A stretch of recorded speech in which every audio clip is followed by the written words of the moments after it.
Féodor Dostoïevski, le géant de la littérature russe, l'écrivain des frères Karamazov, écrit mes châtiments. Contrairement à ces deux œuvres fleuves qui multiplient les personnages et superposent les intrigues, L'Éternel Marie reprend le schéma traditionnel des personnages principaux et secondaires et la seule intrigue. L'histoire tourne autour des deux rivaux, Valchaninov et Pavel Pavlovitch. Valchaninov se trouve inévitablement comme l'amant des épouses de Pavlovitch. Le trio femme-homme amour s'impose et la petite Lisa sera victime.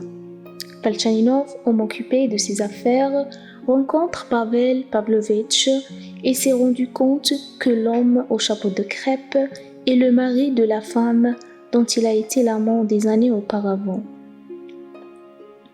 Et Pavlovitch, quant à lui, a découvert leur relation après la mort de son épouse. L'histoire prend une autre dimension quand Valchaninov apprend l'existence de Lisa, qui naît quelques mois après son départ.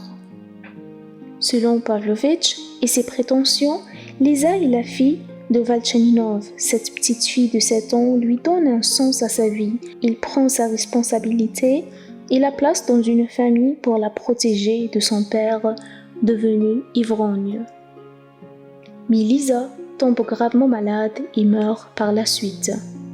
L'histoire ne se termine pas ici, et les deux rivaux terminent cette histoire en dénudant la nature humaine aussi complexe que évidente.